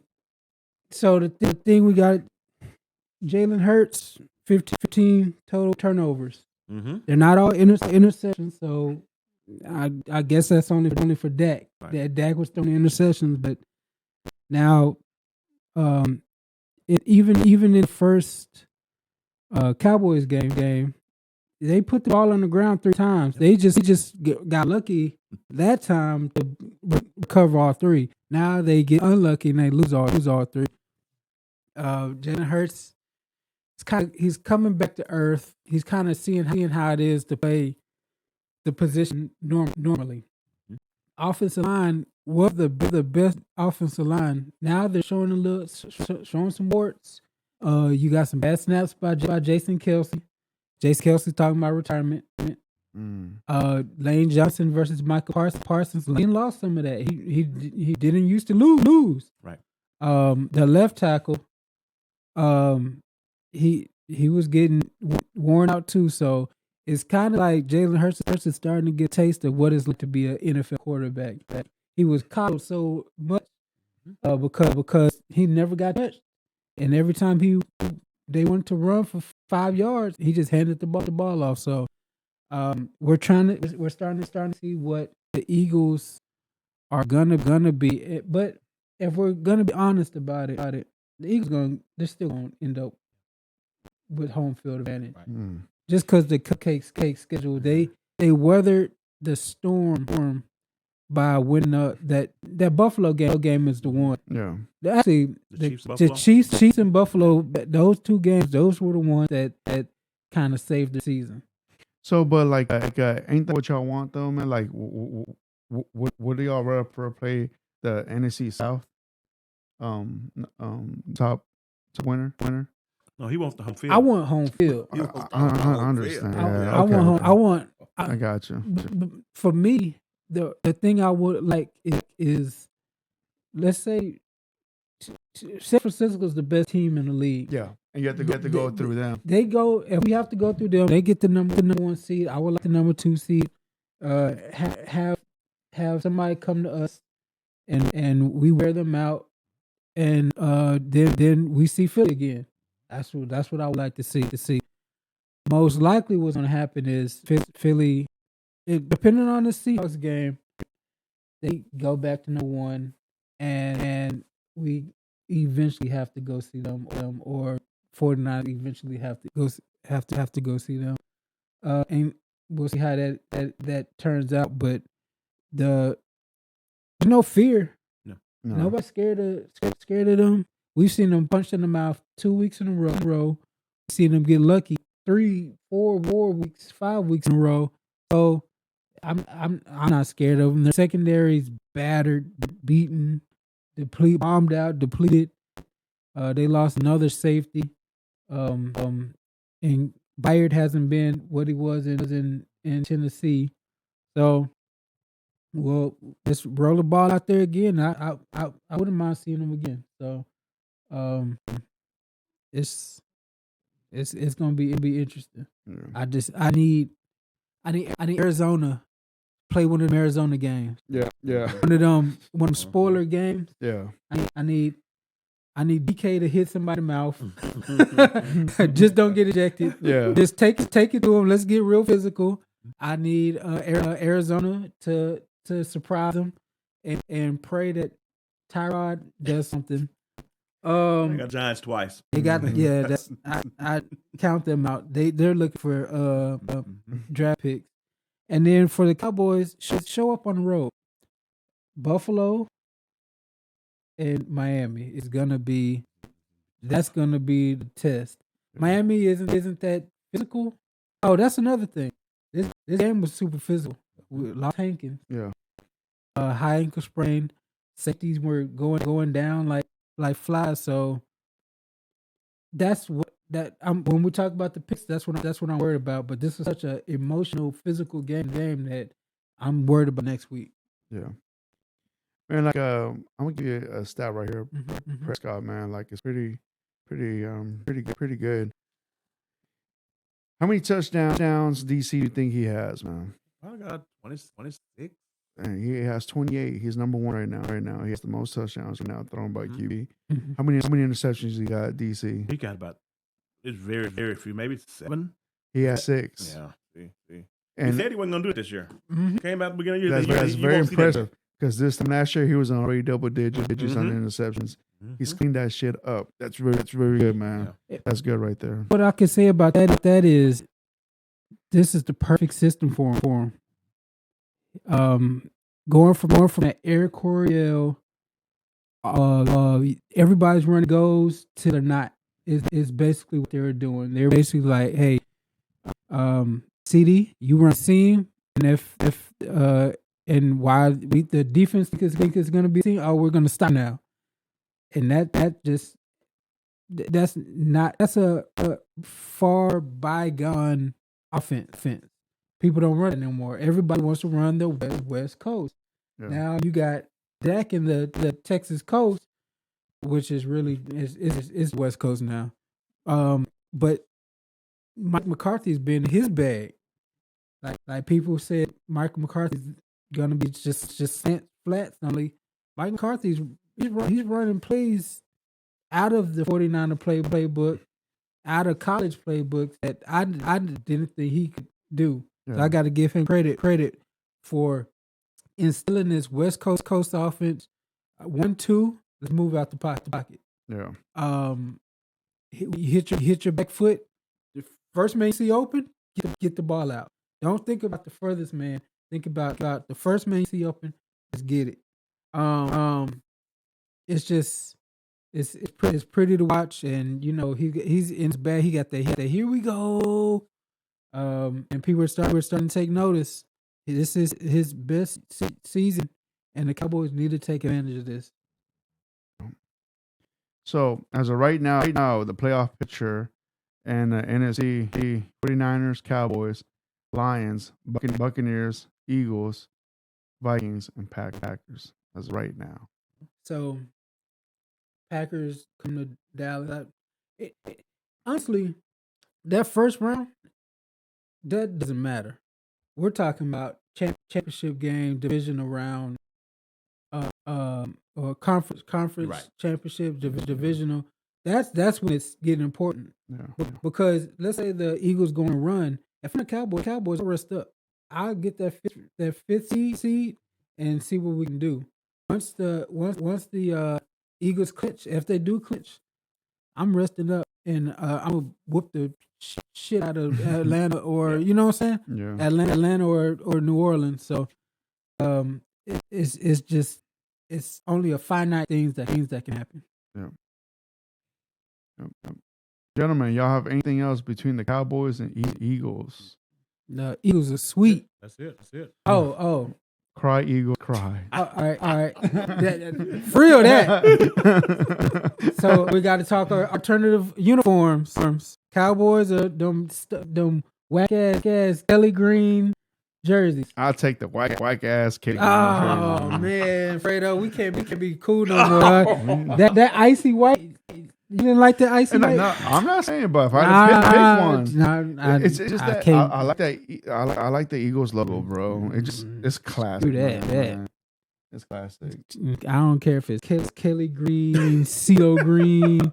I don't care what kind of green it is. They got an ass whoop. Yeah. Even one of your cowboy buddies told me, that Kelly green's nice. He's a fraud. that Kelly green looks terrible. Man. Kelly Green. Oh man, you can't say that about Malcolm. Malcolm fraud. You the main one, Malcolm. Oh man, because even yesterday, I get compliments how the Cowboys jersey look. Yeah. Like, man, them jerseys look nice, man. Icy whites. Yeah, man, they look nice. They do. Yeah, they look nice, Jay. It just man, I can bust your ball sometimes, man. And when I can, I will, man. But you know me, man. Like I hardly do, man. But other than that, I'm good. DC? I'm good, friend. All right, man. Let's wrap it up for today's episode. Week 14 is under wraps now, man. But thank you for tuning in to the Shield Football Podcast. Like always, please share, subscribe to our channel, preferably on YouTube. But if you only listen to us, and we also on Spotify and Apple Podcasts as well. But please do go to YouTube and give that sub for us. Much appreciated. We're in one subscriber away to hit 100 subscribers, and I'm excited for that. Hopefully, we can get that by next week. Keep building. Yep. Sure. So, we're here. We trying and put as much content as we can. But other than that, we see y'all for next week for week 15. Stay tuned for the picks, and see y'all next week. Later. Peace.